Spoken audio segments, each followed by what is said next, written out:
ابن جوزی نے لکھا ہے سینکڑوں سال پہلے، آج کے کسی عالم کی بات بتاتا تو لوگ انکار کو، سینکڑوں سال، کہتے ہیں بلخ میں قحط پڑ گیا، لوگ ہجرت کر کے سمرقند آ گئے، ایک سیدوں کا خاندان بھی آیا، ایک ایسی خاتون بھی آئی جس کے ساتھ 3 بیٹیاں تھی، بیٹا بھی کوئی نہیں، خاوند فوت ہو گیا، مسجد کے ساتھ مہمان خانے بنے ہوتے تھے، وہاں اس نے بچوں کو ٹھہرایا اور نکلی سمرقند میں کہ کوئی آدمی مل جائے، تو وہ سیٹھ صاحب چودھری صاحب کہنے لگے مجھے کیسے پتا چلے گا تو سید ہے، مجھے بتاؤ، کسی کو چوک میں کھڑا کر کے کہا جائے بتاؤ تو کون ہوتا ہے، اس شخص کا کیا اشر ہوتا ہے، کیا حال ہوتا ہے، کہا کیسے پتا چلے گا؟ تو سید زادی نے اپنا پلو کھولا اور اپنے آنسو دونوں آنکھوں سے صاف کیے تو کہنے لگی اللہ تیرا بھلا کرے، میں ثابت نہیں کر سکتی کہ میں حضور کا خاندان، میرے پاس کوئی دلیل نہیں، میں نہیں بتا سکتی، چل ٹھیک ہے، چلی گئی۔ کسی نے بتایا کہ یہاں ایک یہودی بھی رہتا ہے، وہ بڑا سخی ہے، یا آتش پرست ہے، یا پارسی ہے کافر غیر، سخی بڑا ہے، اس کے پاس گئی، بیٹھی رہی، لوگ بیٹھے تھے، جب چلے گئے تو قریب گئی، کہنے لگی مجبور ہوں، پریشان ہوں، غریب نہیں ہوں۔ کہنے لگا بی بی تجھے کبھی دیکھا نہیں، سمرقند کی اتنی آبادی نہیں، میں سارے شہر، تو کون ہے؟ تو کہنے لگی تعارف نہ ہی پوچھے تو اچھا ہے۔ اس نے کہا چلو اگر پتہ چل جائے تو۔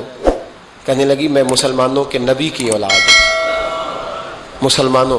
اس نے کہا پیغمبر خدا کی اولاد؟ اٹھ کے کھڑا ہو گیا، بی بی کو ساتھ لیا، گھر گیا، کہنے لگا جو صاف ستھرا کمرہ ہے نا اسے پھر دھو ڈالو، ایک دفعہ پھر دھو ڈالو۔ کمرہ دھلایا، صاف کرایا، پھر کہنے لگا بی بی میرے برتن زیادہ صاف ستھرے نہیں، میں نئے نہ خرید کے لا دوں۔ پھر نئے برتن لایا، پھر اپنے بچوں سے کہنے لگا اونچا نہ بھولنا کہ سیدہ فاطمہ کی شہزادیاں آئی ہیں، یہاں کوئی شخص اونچی بات نہ کرے۔ پھر کہنے لگا بی بی جو میرا بالکل طیب اور حلال رزق ہے نا، یہ اس میں سے لنگر ہے، لیکن چونکہ میں غیر مسلم ہوں، مجھے سلیقے نہیں آتے، جیسا تیسا بھی ہو نا اسے قبول کر لینا۔ خاتون کو کہنے لگا یہ گھر ہے، جب تک جی چاہے یہاں رہنا، اور دیکھنا ہو سکے تو رات اپنے نبی سے سفارش کرنا، میرا بھی کوئی مسئلہ، میری بھی کوئی قبولیت کہیں ہو جائے۔ وہ مسلمان کہلانے والا رات کو سویا، کہتے جنت سجی ہوئی ہے، لوگ جنت میں جا رہے ہیں، لائنیں لگی ہوئی ہیں، نبی پاک لوگوں کو جنت میں بھیج رہے ہیں، میں بھی دوڑ کے لائن میں لگ گیا، فرشتے نے میرا بازو پکڑا، کہا پیچھے ہٹ، تو میں دوڑ کے حضور کی بارگاہ میں گیا، میں حضور سارے جنت میں جا رہے ہیں، یہ مجھے نہیں جانے دیتا۔ تو نبی پاک نے فرمایا تو کون ہے؟ کہ یا رسول اللہ میں مسلمان ہوں۔ کہتے حضور مجھ سے فرمانے لگے کوئی دلیل ہے تیرے پاس؟ دلیل ہے کوئی تیرے پاس؟ میں چپ کر گیا۔ فرمایا میری بیٹی اگر تیرے دروازے پر آ ہی گئی تھی تو دلیلیں پوچھنے لگ گیا تھا؟ ہم جا دوڑ جا۔ سویرے آنکھ کھلی تو گلیوں میں ڈھونڈتا پھرتا ہے، تلاش کرتا پھرتا ہے، کونے کونے میں جاتا ہے وہ سادات کا گھرانہ کہاں گیا، ڈھونڈتے ڈھونڈتے اس غیر مسلم کے دروازے پہ جا کے پہچان لیا۔ تو کہنے لگا خدا کا واسطہ جو تو نے نوکری کی ہے نا ان کی مجھ سے 11 گنا لے لے، یہ سادات کا گھر مجھے دے دے۔ تو کہنے لگا کل تو آتا تو شاید بات اور ہوتی، آج بات اور ہے۔ اس نے کہا مہربانی کر، کہا نہیں کل تو آتا تو معاملہ اور تھا، آج معاملہ آج اور ہے، رنگ بدل گیا ہے، حالات تبدیل ہو گئے ہیں، اب تو دیکھ تاک کے آیا، جا دوڑ جا۔ کہنے لگا نہیں مہربانی کر دے دے، تو غیر مسلم ہے تیرا کیا تعلق؟ کہنے لگا چپ کر، غیر مسلم میں کل تک تھا، کل سے سیدوں سے پیار کیا ہے تو میرے حالات سنور گئے ہیں، وہ جو نظارے تو نے رات خواب میں دیکھے ہیں میں نے جاگتی آنکھوں سے دیکھے ہیں، میں نے جاگتی آنکھوں سے، اور تو نے کسی مفتی پیر عالم کے ہاتھ پہ کلمہ پڑھا ہے، میں نے رات محمد عربی کے ہاتھ پہ کلمہ پڑھا۔ حضرت عمر جب نعرہ لگاتے نا تو کیسر و کسرا کانپتے، سفیر آتے روم کے ملنے کے لیے تو کہتے جاؤ عمر نفل پڑھ رہے ہیں، ٹائم کوئی نہیں۔ ایک دن اندر میٹنگ ہو رہی تھی، حضرت عمر میٹنگ میں بیٹھے تھے، آپ کے بیٹے ملنے آئے عبداللہ ابن عمر. ابا جی اندر آ جاؤ. فرمایا دروازے پہ کھڑا ہو, میں ضروری بات کر رہا ہوں, اندر نہ آنا. جناب عبداللہ ابن عمر کہتے ہیں میں دروازے پہ کھڑا ہو گیا. تھوڑی دیر گزری تو امام حسین بھی آ گئے. ایک حدیث میں, ایک روایت میں امام حسن کا لفظ بھی ہے. امام حسین آئے, آ کے عبداللہ ابن عمر سے کہنے لگے عمر فاروق اندر ہے؟ تو کہا وہ اندر تو ہے. تو کہا آپ کیوں دروازے پہ کھڑے ہیں؟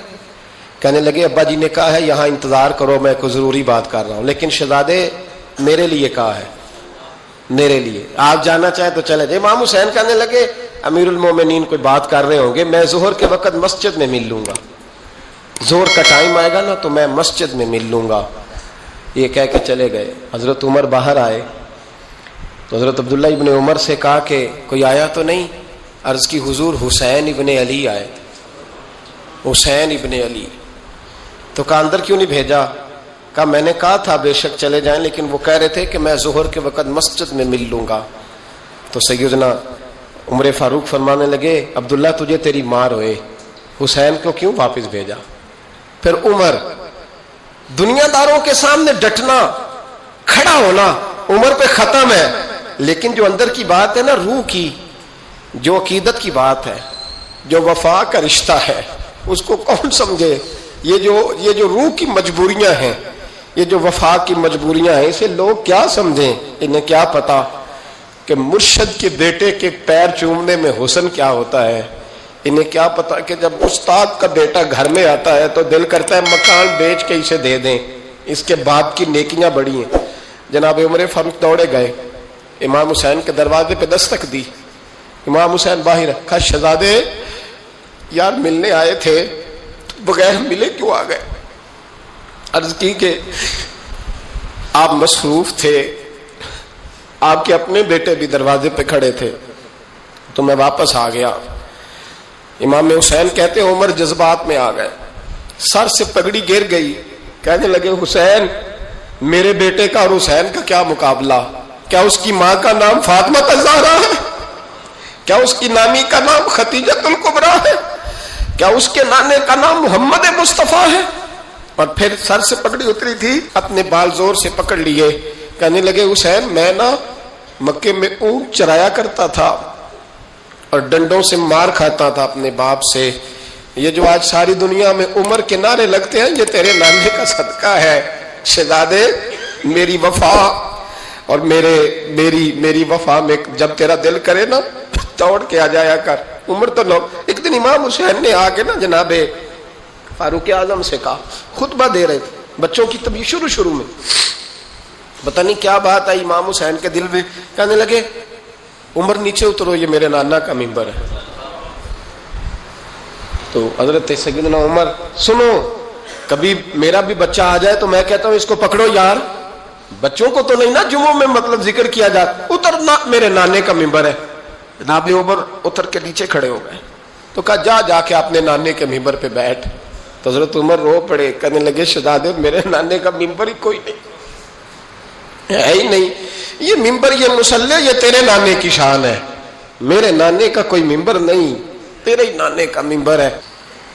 تھوڑی دیر کھڑے رہے تو امام حسین کہنے لگے اچھا کوئی نہیں آپ کے نانے کا منبر کا نہیں, کہا چلو پھر میرے نانے کے منبر پہ بیٹھ جاؤ, چلو خیر ہے, کوئی نہیں آپ کے نانے کا, کہا نہیں, تو کہا کوئی نہیں پھر میرے نانے کے.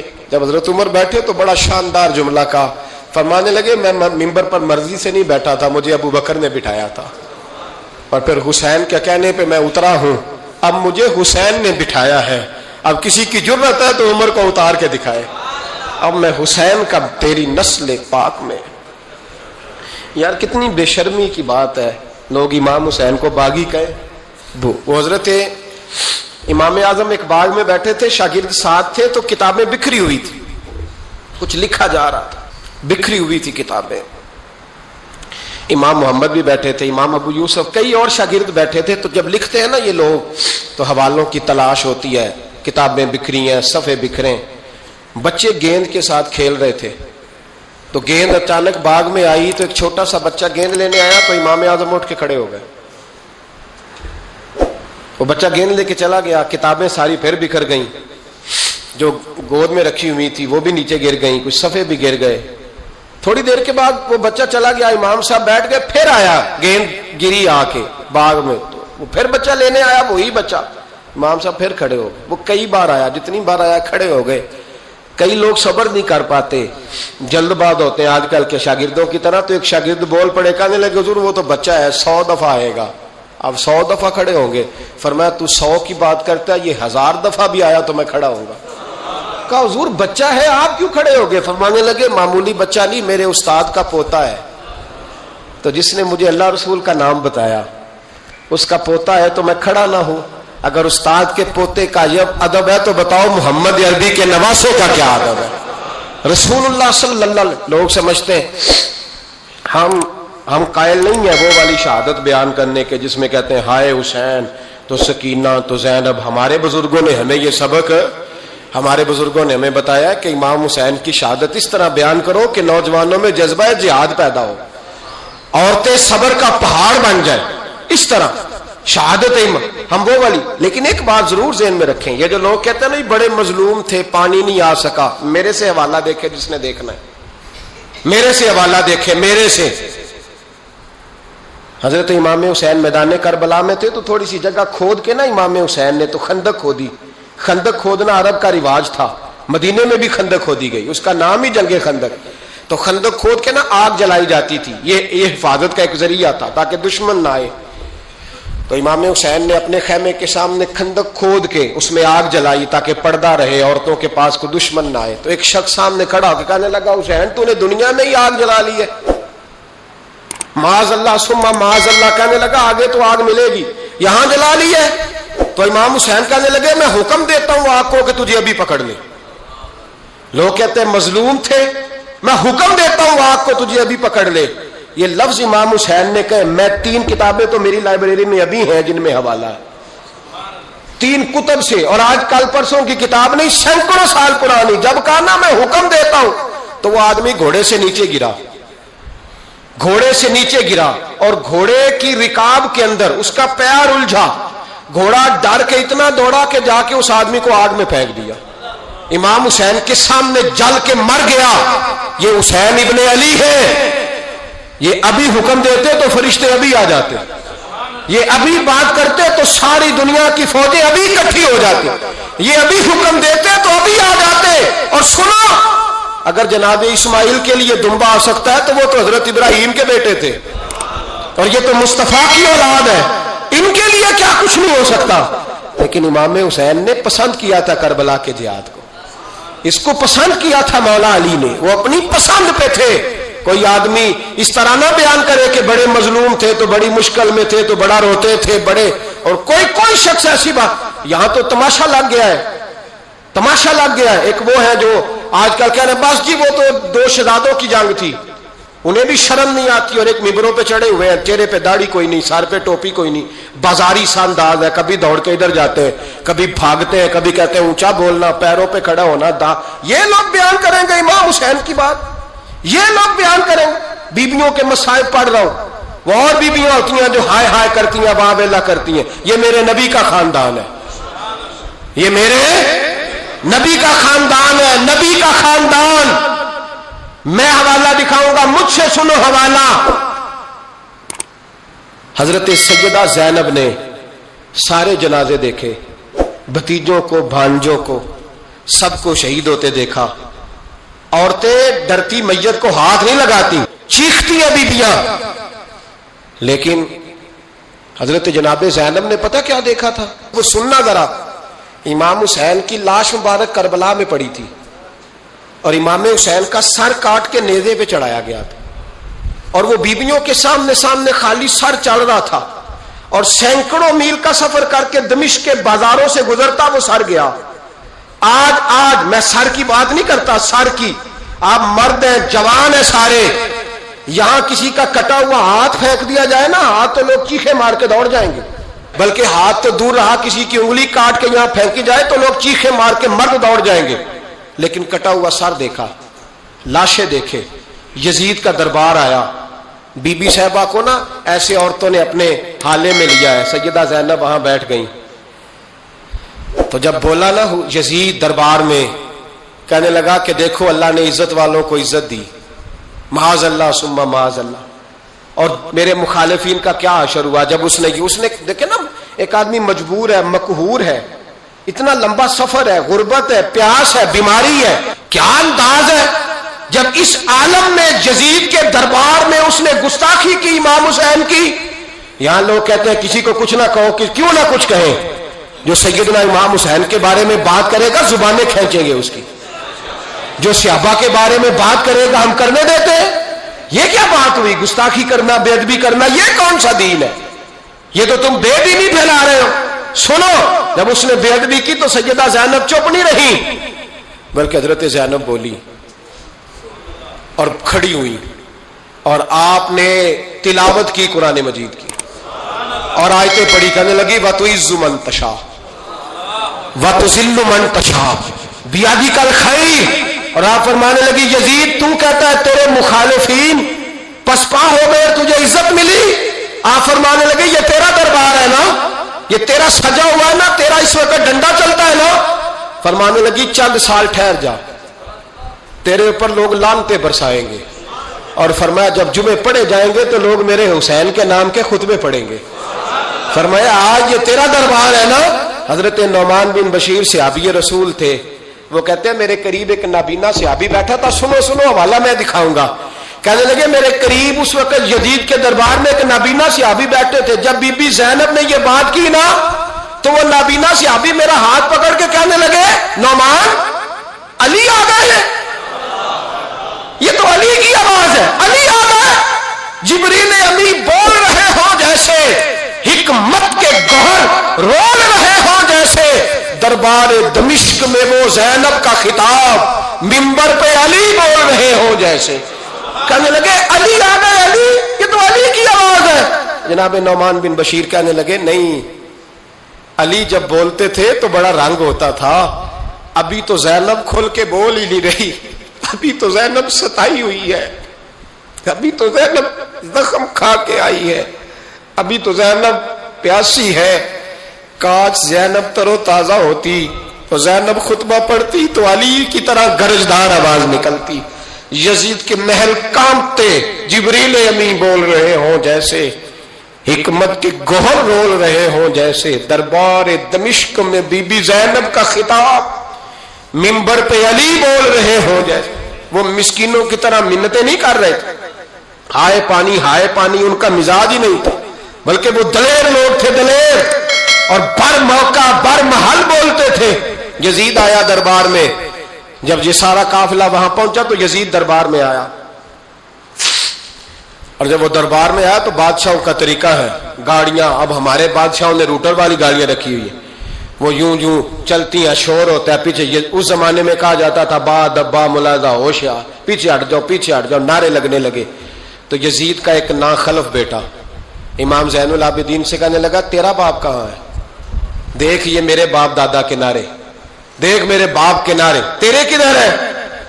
ابھی یہ بات شروع اس نے کی تھی کہ دمشق کی جامع مسجد میں زور کی اذان ہو گئی، اور جب مؤذن نے کہا نا اشہد ان محمد رسول اللہ، تو امام زین العابدین اس کا ہاتھ پکڑ کے کہنے لگے یہ میرے نانا کے نعرے لگ رہے ہیں، اگر تیرا ہے تو بتا، یہ میرے نانا کے نعرے ہیں. اور فرمایا تیرے باپ کے 2-2.5 سال لگیں گے، میرے نانے کے قیامت کے بعد بھی لگیں گے. میرے نانے کے نعرے قیامت کے یہ لگتے رہیں گے، لگ رہے ہیں اور لگتے تھے اور لگتے رہیں گے. میرے بھائی یاد رکھو، دلیری، ہمت، پہلی بات ان سے پیار کرنا ہے، دوسرا ان کی ہمت، ان کا مقام دلیری کرنا ہے، ان کا کام ہمت کرنا ہے، ان کا کام ڈٹ جانا ہے. کمزوری دکھانا اہل بیت کا طریقہ ہوتی. حضرت عباس کے بازوؤں میں درد ہوتی، جناب زینب پھر پریشان ہوتی ہیں کہ ہم تو اس بے حیائی کے خلاف لڑے اور امت ابھی یہ گند کر رہی ہے. جو چوکوں میں کھڑا ہوتا ہے نا عورتوں کو تاڑتا ہے، وہ یزید کے طریقے پہ عمل کرتا ہے. یہ دلائل ہے، آپ سوچ لیں، اندازہ کر لیں کہ ہم نے کس جماعت میں کھڑے ہونا ہے. اس لیے گند سارا نکالیں. امام حسین کا ایک پیغام آج اپنانا بڑا ضروری ہے. امام حسین نے سر سجدے میں کٹایا اور قرآن کی تلاوت نیزے کی نوک پہ بھی جاری رہی ہے. اس لیے آج کم از کم 10 نفل امام حسین کی سنت سمجھ کے ضرور پڑھیں گے انشاءاللہ. جنہوں نے روزہ رکھا ہے بڑا اچھا کیا ہے، چلو جو نہیں رکھ سکے پھر بھی نفلی ہے، کوئی فرض نہیں، کم از کم 3 دفعہ سورت یاسین کی تلاوت آج ضروری ہے امام حسین کے لیے. کریں گے انشاءاللہ تعالی. اگر وہ نیزے کی نوک پہ پڑھ سکتے ہیں تو آپ ان کی خاطر بھی تو پڑھ ہی سکتے ہیں نا. تو بہت ضروری کام آج نفل پڑھنا ہے، اور بہت ضروری کام آج قرآن پاک کی تلاوت کرنا. کریں گے انشاءاللہ تعالی.